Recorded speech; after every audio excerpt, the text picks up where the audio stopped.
is your daily how-to. So, my friends, I have a very special guest with me today. Miss Lisa is in the house.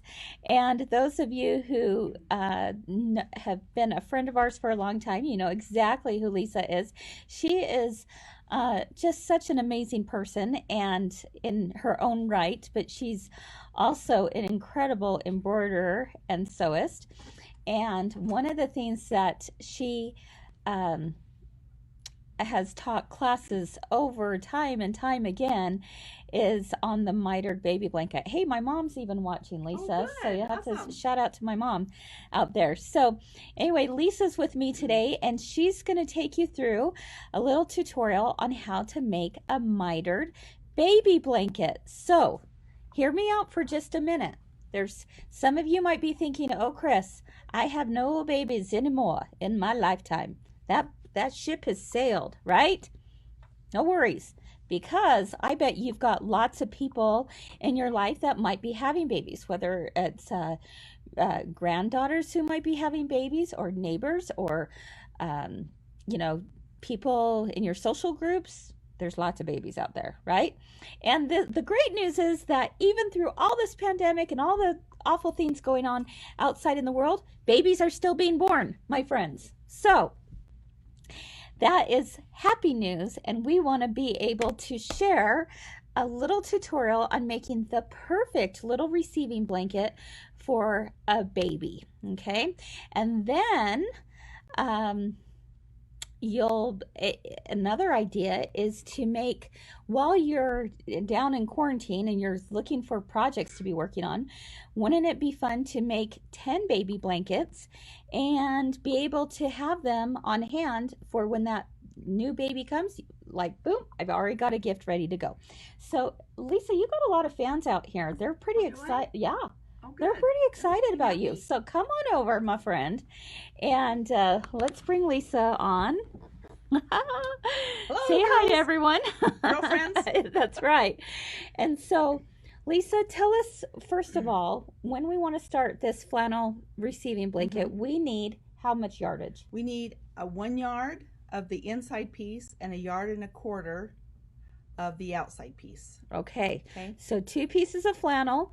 Have you ever done it with something other than flannel? I have put minky on the back. Okay. But it's a little more tricky. You got to do some more pinning, use a walking foot. But it can be done. But it can be done. Yeah, it can be done. But most of the time when we do these, we're using flannel. Flannel, yep. And there's nothing like a really good quilt shop quality flannel, because it's so much softer than what you would buy like at Walmart. Yep. Or something like that. For sure. So show us what fabrics you're going to be demoing on today. So this is going to be my inside piece. Look Isn't how that just cute. Adorable. Yep. I think my new grandbaby's going to like this. Aw, you have a new one coming? I do, in July. How exciting. I didn't realize that. Well, here we go. Little peas and carrots. And I think they're naming her Addie. Aw. So yeah, I'm excited. That's awesome. Yep. And then this is going to be our outside piece. Okay. So 1.25 for the outside, 1 yard for the inside. All right. Okay. So now what we're going to do is we're going to cut the inside piece to 30 inches.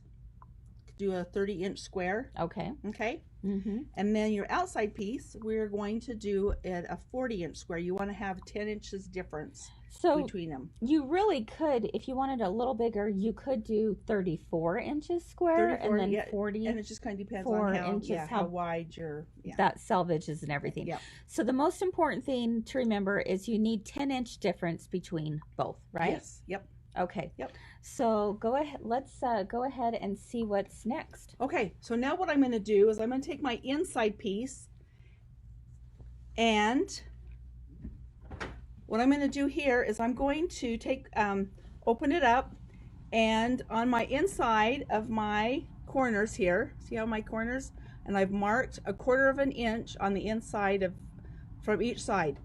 So what we're going to do is, I love this measuring gauge. I don't know if any of you guys have used one of these before. There's all sorts of different measurements, from I think even 1/8 inch all the way up to 2 inches on this little tool.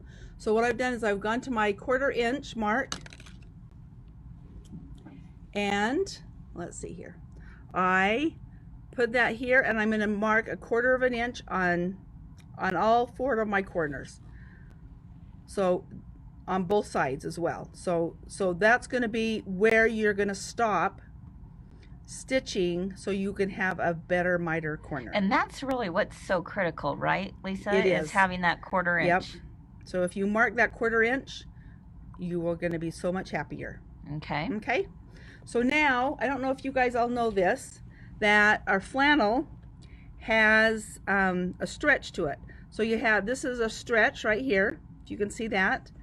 That's stretch, and this is non-stretch. So when we're going to put our fabrics together, we want to make sure you put your stretchy side with your stretchy side. Okay? So now what we're going to do is we're going to kind of mark with a pin our, mark on our pin, kind of fold these in half. So you're finding the center point on all 4 corners, okay? Or not all 4 corners, sides. all 4 sides. Mm-hmm. Guess I'm nervous or something. You're doing great. Okay? On the center on each side, okay? Now you're going to do the center points also with your outside piece, okay? Because remember, we have 10-inch difference, so it's not going to match up on our, from side to side, okay? Mm-hmm. So what we're going to do here is I'm going to, so this is stretchy, okay? This is my stretch side. So let me see if I can find my stretch side on this one. Oh, that's not stretch. This is stretch. Okay. So then what I'm going to do here is I'm going to line my center points up together, and then I'm going to pin.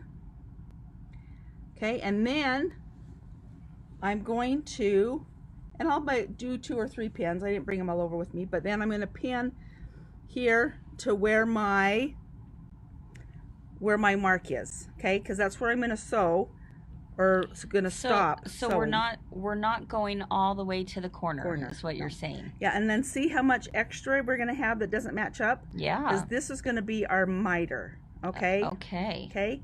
So then what we're going to do is we're going to pin all the way across here, and then I'm going to start where this mark is right here. Okay. And then we're going to stitch all the way along the side, and I would back stitch. Okay. Make sure you do a back stitch because you don't want that to come undone either. So back stitch, come across, and then we're going to sew all the way across to this other side where this mark is. So again, notice you've got that much extra hanging off from it. Okay, that's really important to note. You're not matching up those corners, nope, right? We're not matching up the corners, okay. No. All okay. Right. So what I like to do is I like to do one side, and then I like to go and do the opposite side. Okay, so then I'm going to do the exact same thing that I did on my opposite side. So you've done 2 sides. So you're going to end up doing, yeah, then I'm going to do the exact same thing. So, and a lot of times you can pin both of the opposite sides to get, pin those, then stitch them, okay? So then what's going to happen is now you've got to, we're going to pretend this is marked here, okay? Our halfway point here, because now it's going to look even kind of funnier, because now you're going to have, it's going to kind of come and look like this, okay? So it is going to look kind of funny, but you're just going to pin until you get to this 1/4 inch mark, okay?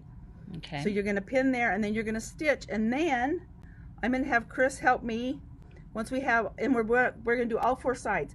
But let me just tell you, what I like to do when I do the very first side, I like to leave an opening, and then once I do my other sides, I don't have to worry about it. Okay. Okay. So you're leaving an opening because you have to turn it right side out. Yeah, maybe about 4 or 5 inches. Okay. Because when we're done doing the corners, we're going to turn it right side out. Yeah. Okay. And so we need a spot to turn that. So I would do that on my very first side. Okay. Just so I don't just get it done and over with. Get it done and over with, and then I can sew my other ones completely all the way around. Yeah. Straight through. Perfect. Okay. Okay. So now once you've got all your corners marked, see how we have our little somebody told me they could be like dog ears. Yeah, there you go. Okay, like a dog ear. Okay, you see that? Okay, so now what's going to happen is, I think did they say 45? I don't do degree angles. Yes, 45. You know what? I really have a hard time with that. So when Cindy, that works here with us, she taught me that whatever way, just see which way, every way those flip. And actually, first of all, before you do that, you want to be able to even everything out nice and flat, and then kind of measure to make sure there's about the equal amount on each side, kind of your border right here. Okay, your border. Okay, I think mine ended up being about 2.5 inches. Okay, so now see how your little ears kind of flap back and forth. Okay, so once your little ear flaps, then you're going to make a little crease. Okay, now you've got a crease, and I've already marked that, so I make a straight line, or make a line, and then I'm going to do that on all 4 of my corners. And guess what? That line is where you're going to sew. So you mark the line with just like a friction pen or something? Okay. With the friction pen, makes it nice and handy. Okay, and as you notice, when you flip that ear, and this is nice and flat, then when you're going to go to the corner, and then this, where the other end is, it's going to meet up with that last stitch that you stitched. So are you starting to sew from here to there, or from outside in? I don't think it matters. Okay. I think you can really go either way. Okay. It's just that this point ends at that stitch mark. Sure. Yeah. And then you go out to your corner. Okay. Okay, you guys make sense? So now, once we've got that all marked, then what we're going to do is we're going to kind of, a lot of times I'll even stick a little pin. Let me just stick a pin here.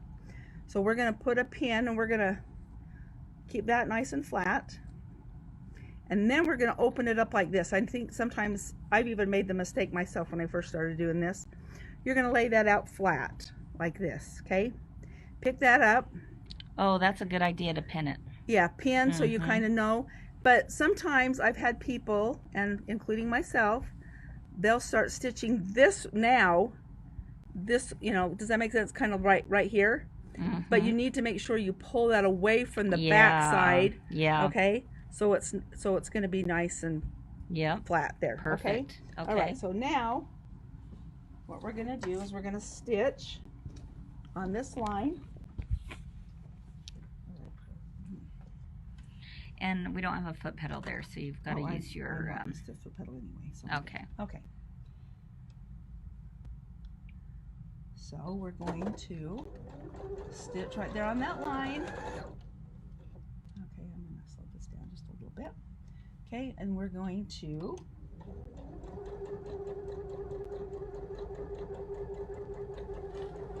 stitch to that last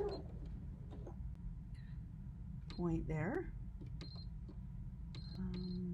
Okay, all right. Okay, so do you guys see? I don't know if you can see where I stitched. Can you pull it up?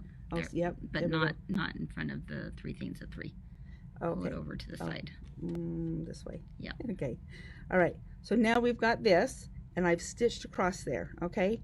So now, a lot of times I'll do all 4 of my corners, and then I will poke it through that little hole just to make sure it looks like it's supposed to. Okay. Okay. So let's just do that real quick. Okay. And let me see if I can find my hole.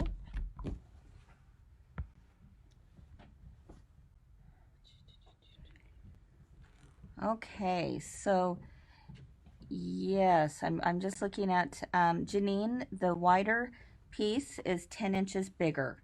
Okay, 10 inches larger than the center. So we like to do 30 inches and 40 inches.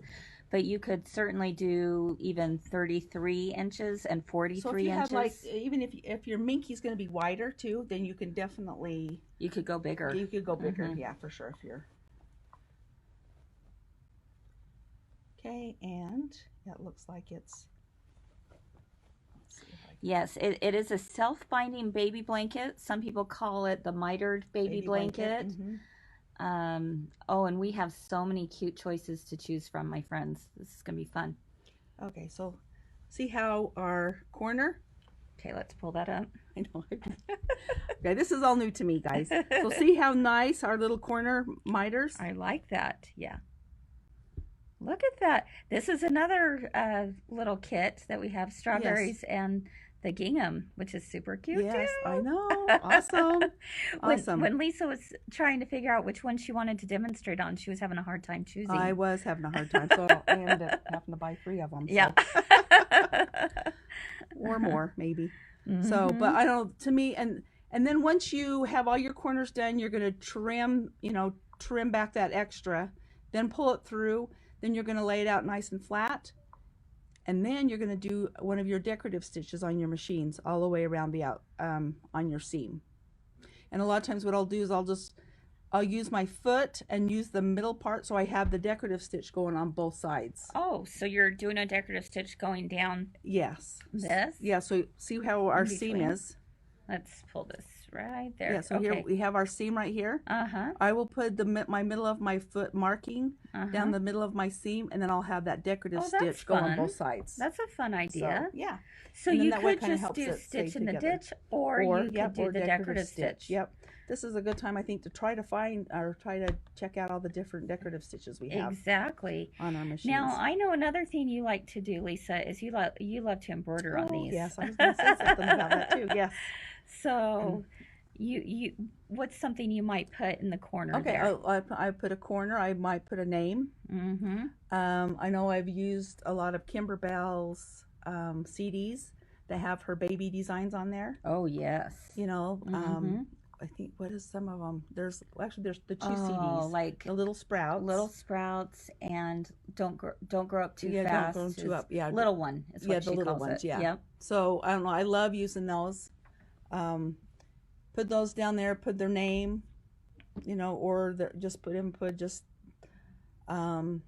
letter of their last name if you're not quite sure what they're going to name the baby. Sure, just put that's a good idea. Last letter on there. Or a cute applique. Like she said, you could put their birth date if you're doing it afterwards. Yes. Yeah, afterwards put their birth date, their name, the pounds, and the height. All of those things you could put there. Yep. It would be fun to do a whole bunch of these, have them ready to go, and then when the baby is born, you could then go in and add all the extra embellishments. Yep, that would be good. Okay, Kathy asks, can you trim off the ears before turning? Oh yeah, you want to make sure you trim off the ears before turning. But what I like to do is I like to make sure that they look nice in case I have to unpick a little bit and go back and redo. But most of the time when I use this method, I don't really have to. So go back and trim, and I would trim back to about 1/4 inch. And then once you have everything turned out, I would take it to your ironing board and press it. Yeah. So Martha said your way to do the corner is easier than using a ruler. I think it is. Yes. Yeah. Yep. I think it's nice. It's very easy. Donna asked, do you embroider before you sew it together? You know what? It just kind of depends. Depends on if you want to have something embroidered on it, and maybe if a name and a lot of times what I like to do is even iron shape flex to the corner where I'm going to embroider on, because that shape flex really helps stabilize your fabric. Yeah. So Susan asked, would you embroider before? No, wait. Let's see. Oh, Laura asked, wouldn't the embroidery or applique show on the back if they were already sewn? Yes, it would. It would. So it would just depend. Depends on if you end up adding a name after you have it made, then it would. If it bothers you, then you would definitely want to do it beforehand. If it doesn't bother you to have that on the back, that wouldn't be a problem either. Yep. It's okay. Yeah, you could definitely embroider first. It's just an option to know that you could embroider afterwards. Yeah. It would be like embroidering on a towel or something, Yes. Yeah, for sure. Or you're still going to see it on the back. All right. Judith said that was so easy and taught so well, even I can do it. Oh, good. There you Thank go. You. That makes me feel good.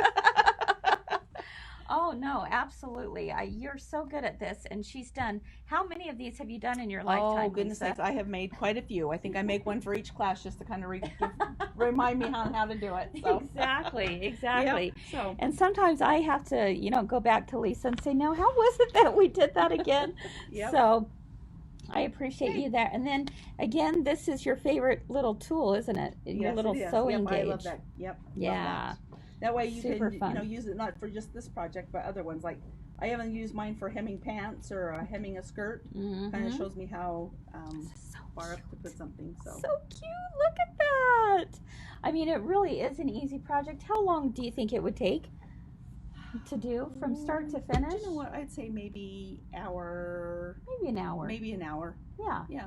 Especially once you do one, Yes. it might take a little bit longer, but as you do more, Oh, yeah, totally. really The don't think first you one need is longer than always an the hour. hardest Yeah. because you're like, okay, how do I do this? But once you get into the groove, you could whip those puppies out in no time at all, huh? Yep, you sure could. Yep. Yep. So fun. So, are you ready for? Thank you, Lisa. Okay, thank You're you. awesome. Isn't she great? I love her.